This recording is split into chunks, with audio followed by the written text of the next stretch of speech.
പ്രിയ സുഹൃത്തുക്കളെ, നമ്മുടെ YouTube ചാനലായ world of ഗോട്ടിലേക്ക് സ്വാഗതം. എൻ്റെ പേര് ഹിലാമുദ്ദീൻ ബിൻ സുലൈമാൻ. നമുക്ക് എല്ലാ വെള്ളിയാഴ്ചയും ഏദൻ ഗോട്ട് ഫാമിൽ, തിരുവനന്തപുരം എരുത്താവൂറുള്ള നമ്മൾ ഏദൻ ഗോട്ട് ഫാമിൽ നിലവിൽ ആട് വന്നുകൊണ്ടിരിക്കുന്നുണ്ട്. പ്രധാനമായും വരുന്നത് രാജസ്ഥാൻ്റെ ബ്രീഡ്, അത് സിരോഹി, പർബസരി വളർത്താടുകളും അതുപോലെ മീറ്റിന് ആവശ്യമായ ആടുകളുമാണ് നിലവിൽ വന്നുകൊണ്ടിരിക്കുന്നത്. ഇപ്പം നിലവിൽ നമ്മൾ കൊടുക്കുന്നത് പ്രായം കൂടിയ ആടുകൾ 300 രൂപ എന്ന രീതിയിലും, പ്രായം കുറഞ്ഞ ആടുകൾ 350, മുട്ടന്മാരാണെങ്കിൽ 400, 450, നല്ല ക്വാളിറ്റി മുട്ടന്മാരാണെങ്കിൽ 500 എന്ന രീതിയിൽ സാധാരണ നമ്മൾ നാടൻ ആട് ലഭിക്കുന്ന അതേ വിലയ്ക്കാണ് ഇപ്പം നിലവിൽ ബ്രീഡ് ആടുകൾ കൊടുത്തുകൊണ്ടിരിക്കുന്നത്.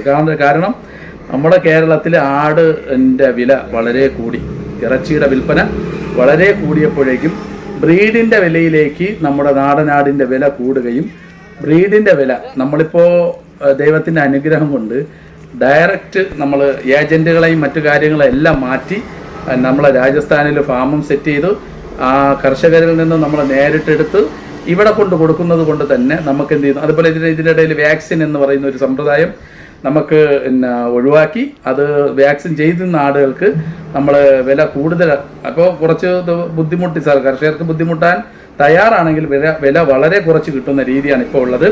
അഥവാ വാക്സിൻ ചെയ്തിട്ട് വേണം ആടുകൾ എന്നുണ്ടെങ്കിൽ 650, 700 എന്ന രീതിയിലാണ് സിരോഹിയുടെ വില വരുന്നത്.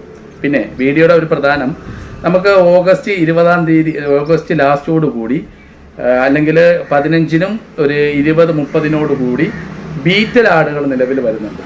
അപ്പോൾ ബീറ്റൽ ആടുകളുടെ വില നമുക്ക് ക്വാളിറ്റി കുറഞ്ഞ ആടുകൾ 400, അതായത് ഒരു 2 പ്രസവം 1 പ്രസവത്തിലായ വെയിറ്റ് കുറഞ്ഞ ആടുകളാണെങ്കിൽ 450 രൂപയും, കിലോയ്ക്ക് 450 രൂപയും, നല്ല ക്വാളിറ്റി വരുന്ന ആടുകൾ കിലോയ്ക്ക് 800 രൂപ എന്ന രീതിയിലുമാണ് അത് നമ്മൾ നിലവിൽ കൊടുക്കാൻ ഉദ്ദേശിക്കുന്നത്.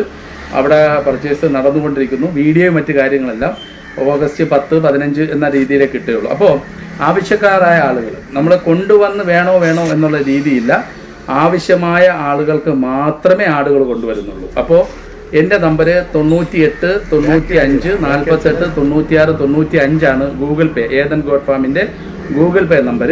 അതുപോലെ 90 61 42 96 95 എന്നെ വിളിക്കേണ്ട നമ്പർ. അപ്പോൾ ആവശ്യമായ ആളുകൾ, ബീറ്റലിന് ആവശ്യമായ ആളുകൾ എന്നെ വിളിക്കാവുന്നതാണ്. പിന്നെ ബീറ്റൽ എന്ന് പറയുമ്പോൾ ഇത് നമ്മളിവിടെ കൊണ്ടുവരുന്നത് 650 അതുപോലെ 450 എല്ലാം ഒരു നോർമൽ ബീറ്റൽ ആടുകളാണ്. പിന്നെ നിങ്ങൾക്ക് ഭയങ്കര ബെൻഡ്, പക്ക ക്വാളിറ്റി എന്നെല്ലാം പറഞ്ഞ് നിങ്ങളുടെ രൂപത്തിനനുസരിച്ചുള്ള ബീറ്റലുകളാണെങ്കിൽ അതിന് വില വ്യത്യാസം വരും. വില വ്യത്യാസം വരുമെന്ന് പറയുമ്പോൾ അത് ഈ കിലോയുടെ രീതിയിൽ നിൽക്കില്ല. അത് 35 രൂപ 45,000 രൂപ എന്ന രീതിയിലാണ് പോകുന്നത്. ആട് അറിഞ്ഞൂടാത്ത ആളുകൾ ചോദിക്കും, ആട് സ്വർണ്ണമാണോ കാഷ്ടിക്കുന്നത് എന്നെല്ലാം ചോദിക്കാം. പക്ഷെ പഞ്ചാബിലെല്ലാം പോയി അത് പിന്നെ നമുക്ക് ഈ ആടിനെ കുറിച്ച് അറിയുന്നവരും ആടിനെ കുറിച്ച് ആട് വളർത്തുന്നവരായ ആളുകൾക്ക് ഇതറിയാവും. അല്ലാത്ത ഈ ചുമ്മാ നമ്മൾ വാട്സപ്പിൽ ആട് വളർത്തുന്നതായ ആളുകളുണ്ട്, ഫേസ്ബുക്കിൽ ആട് വളർത്തുന്നവരായ ആളുകളുണ്ട്. പിന്നെ വായു കൊണ്ട് വളരെ ആടുകൾ വളർത്തുന്നവരാണ് കേരളത്തിൽ കൂടുതലുള്ളത്.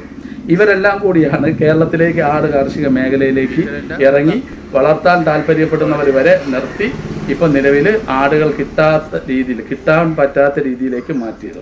അപ്പോൾ ആട് കർഷകന് സാധാരണ നോർമലായിട്ട് ആട് വാങ്ങാൻ കഴിയില്ല. അവർ വീട്ടിൽ പോയാൽ വില 25, 30, 40 നോർമലായി. ആവശ്യക്കാരായ ആളുകൾ മാത്രം വിളിക്കുക, ബന്ധപ്പെടുക, അതുപോലെ പൈസ അയക്കുക. വന്ന് കണ്ട് എടുക്കാം എന്നുള്ള രീതിയില്ല. കാരണം നമ്മൾ പഞ്ചാബിൽ പോയി ആടുകൾ എടുത്തുകൊണ്ട് വരുന്നത് വളരെ ലാഭത്തിലല്ല ഇവിടെ നിലവിൽ കൊടുക്കുന്നത്. അതുകൊണ്ട് അങ്ങനെ ഒരു ത്യാഗം സഹിക്കാൻ നിലവിൽ തയ്യാറല്ല. കാരണം അങ്ങനെ വരികയാണെങ്കിൽ അതിൻ്റേതായ റേറ്റ് അത്രയും അനുസരിച്ച് വരികയാണെങ്കിൽ നമുക്ക് റേറ്റ് 900 കിലോയ്ക്കാവും. നിങ്ങൾ അഡ്വാൻസ് ചെയ്ത് കഴിഞ്ഞാൽ ഞാൻ പറഞ്ഞതുപോലെ 450 ബീറ്റലിൻ്റെ ആടുകൾ 450 രൂപ, നല്ല ക്വാളിറ്റി ഒരു മീഡിയം ക്വാളിറ്റി ആടുകളാണെങ്കിൽ കിലോയ്ക്ക് 650 രൂപ വരും. മോഹവിലയ്ക്കുള്ള ആടുകളാണെങ്കിൽ അതിൻ്റേതായ രീതിയിൽ വരും. അപ്പോൾ പറഞ്ഞ നമ്പർ മറക്കണ്ട, 90 61 42 96 95. സഹകരണം പ്രതീക്ഷിക്കുന്നുണ്ട്. നമുക്ക് കേരളത്തിൽ വീണ്ടും ആടുകളുടെ എണ്ണം കൂട്ടേണ്ടതുണ്ട്. നല്ല വളർത്തുകാർക്ക് പാലുൽപാദനവും മാംസോൽപാദനവും, നമ്മൾ ഈ റെക്കോർഡ് അറിയാമല്ലോ, 332 ലിറ്റർ വരെ പാല് കിട്ടും. ഈ 32 ലിറ്റർ പാലെന്ന് പറഞ്ഞ് കഴിഞ്ഞ ഒരു വീഡിയോ ഇടുന്ന സമയത്ത് ആളുകൾ ചോദിക്കുന്നത് 32 ലിറ്റർ ഇവർ ഈ ലോകത്ത് തന്നെ എന്നുള്ളതാണ് കുറിച്ച്. കാരണം ഈ വീഡിയോ കാണുന്ന യൂട്യൂബിൽ തന്നെ ഹെവി മിൽക്കെന്നോ അല്ലെങ്കിൽ ഹെവി ഗോട്ടെന്നോ അടിച്ചാൽ അവർക്ക് വീഡിയോ സഹിതം ആടിൻ്റെ രൂപവും വീഡിയോവും മത്സരങ്ങൾ സഹിതം വരുന്നവർ ഇവരാരെയാണ് അല്ലെങ്കിൽ സ്വന്തം ഒരു അറിവില്ലായ്മ വ്യക്തമാക്കുന്ന രീതിയാണ്. അപ്പോൾ വെറുതെ ചൊറിയാൻ, അതായത് വെറുതെ ഒരു കുരു പൊട്ടുന്ന രീതിയിലുള്ളതല്ല. കർഷകരെന്ന് പറഞ്ഞാൽ ലാഭം പ്രതീക്ഷിക്കുന്നവർക്ക് ലാഭം കിട്ടണമെന്നുള്ളവർ ഇറങ്ങണം, കൃഷി ചെയ്യണം. അത് ചിലപ്പോൾ ലാഭവും നഷ്ടകരവും ആവാം, ചിലത് കൊണ്ടുപോകുമ്പോൾ വിജയിക്കാം. ഇപ്പോൾ നമ്മൾ കഴിഞ്ഞ മാസം തന്നെ 800-ലധികം ആടുകളെ കൊടുത്തു വിട്ടു. 1-2 ആടുകൾ മോശം വന്നു പറഞ്ഞാൽ 800 ആടുകൾ മോശം വരില്ല. 400-500 അധികം അടുത്ത് വരുന്ന ആടുകൾ മാത്രമേ കട്ടിങ്ങിന് മാറിയിട്ടുള്ളൂ, ബാക്കിയെല്ലാം വളത്തിലേക്കാണ് പോയിട്ടുള്ളത്. അപ്പോൾ ഇവരൊന്നും ആടുകൾ കൊണ്ടുപോകുന്നവരെല്ലാം മരണപ്പെട്ടു പോവുകയില്ല. നല്ല ആടുകളാണ്, വളർത്താൻ അറിയാവുന്നവർക്ക് വാങ്ങിച്ച് തുടങ്ങാവുന്ന നല്ലൊരു അവസരമാണ്. നമുക്ക് എപ്പോഴാണ് രാജസ്ഥാനിലും അവിടെ നിന്നും ആട്, ഇപ്പോൾ പഞ്ചാബിൽ നിന്ന് ആട് വന്നിട്ട് വർഷങ്ങളായി. അതെന്തുകൊണ്ടാണ്? ആടുകളെ കിട്ടാനില്ല. അതേ അവസ്ഥ തന്നെ രാജസ്ഥാനിൽ വരാൻ സാധ്യതയുണ്ട്. അതുകൊണ്ട് തന്നെ ആട് പിന്നിക്കാലങ്ങളിൽ നല്ല ലാഭത്തിൽ വളർത്തണം, വിൽക്കണം എന്ന് താല്പര്യമുള്ളവർക്ക് വാങ്ങാം, സമീപിക്കാം ഏദൻ ഗോട്ട് ഫാം. ഇനി വരും ദിവസങ്ങളിൽ ഏദൻ ഗോട്ട് ഫാമിൻ്റെ നമ്മുടെ പഴയ ബ്രാഞ്ചുകൾ തന്നെ ഓപ്പൺ ആകുന്നുണ്ട്. അപ്പോൾ എല്ലാ സ്ഥലങ്ങളിൽ നിന്നും ആടുകളെ കിട്ടുന്ന സൗകര്യം ദൈവം സഹായിച്ചാൽ നമ്മൾ തുടങ്ങുന്നതാണ്.